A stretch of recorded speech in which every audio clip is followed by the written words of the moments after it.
Ang mundo ng boxing ay hindi lamang umiikot sa talento at galing ng mga boksingero, kundi ito isang laro ng estratehiya, impluwensya at matalinong desisyon ng mga promoters. Isa sa mga kilalang personalidad sa likod ng malalaking laban sa mga nakarang taon ay si Sean Gibbons, ang presidente ng Manny Pacquiao Promotions at dating matchmaker ng Top Rank Boxing.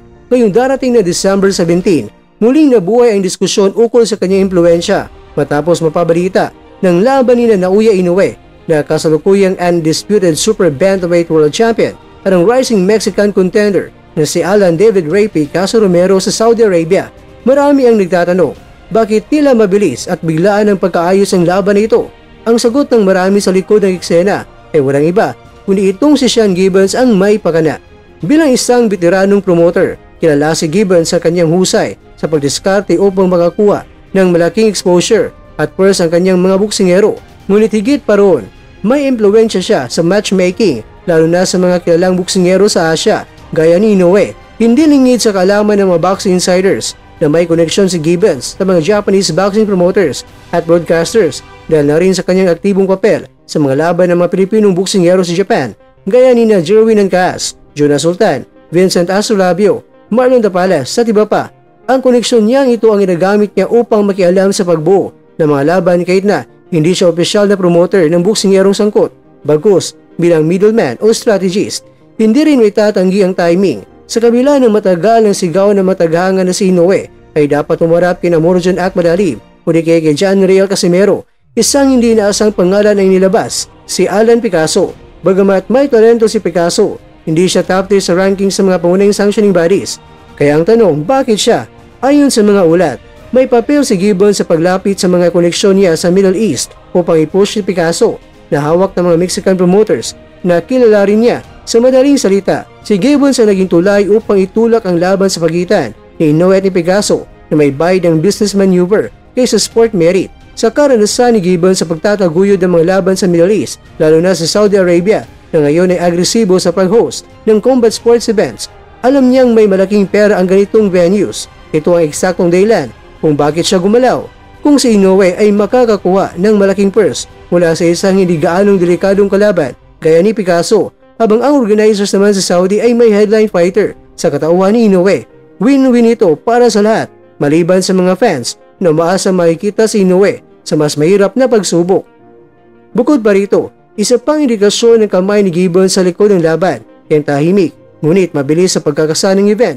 Karaniwan, ang mga malalaking laban ay dadaan sa matagal na negosasyon at hype, ngunit ang laban na ito ay tila pinalano na sa likod ng kamera at bigla na lang inanunsyo. Isang estilong kilalang kilala sa mga galaw ni Gibbons, trabaho sa likod ng eksena at biglang shock value sa anunsyo. Ang mas malalim na aspeto rito ay impluwensya ni Gibbons sa matchmaking ng Super Bantamweight Division. Ang hindi pagbigyan si John Real Casimero, hindi kaagad ibinigay kay Morjan Akmal Ali itong si Inoue ay tila kontroladong laban ang itinutulak, isang desisyon pabor sa mga negosyanteng nagnaisang kita sa halip ng legacy fight. At sa gitna ng lahat ng ito, si Sean Gibbons ang tahimik na arkitekto na kaupo sa likod ng kurtina habang iniikot ang eksena ng boxing sa paraan na pabor sa kanya at sa kanyang network. Sa madaling sabi mga kwento, ang laban ni Inoue at ni Picasso ngayong December 17 ay hindi basta sports decision, kundi isang strategic business move. At kung may isang tao na may kakayang gumawa ng ganitong hakbang, iyon ay walang iba kundi itong si Sean Gibbons. Isa siyang maestro ng matchmaking, ngunit sa mata ng maraming tagahanga ng boxing, isa rin siyang maestro ng kontrobersiya. Pero ganoon pa man ay suportado din ito ng Big Boss sa Saudi Arabia.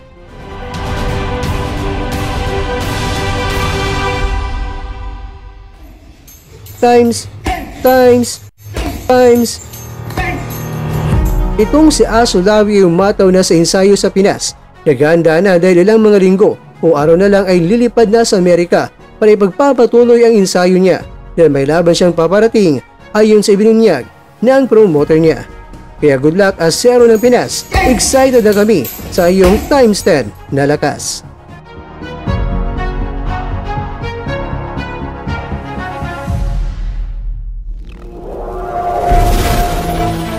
At dyan, nagtatapos ang ating kwento.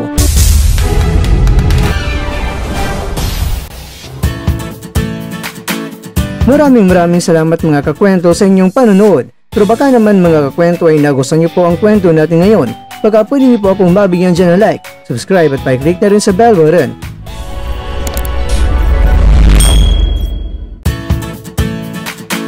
Pero bago tayo tatapos mga kwento, syempre, shoutout po muna tayo dyan sa ating mga kakwento. Kay kakwentong Rafael Cahilig, kay kakwentong Jelito Alingasa, kay kakwentong Orlando Talao, at kakwentong nanonood ngayon, shoutout sa iyo dyan. Bueno, hanggang dito na po muna ang ating kwentuhan at abangan nyo na po ating susunod na video. At dito lang po yan sa isang channel na kung saan maaring ito'y mga kwentong di pa na kwento sa inyo.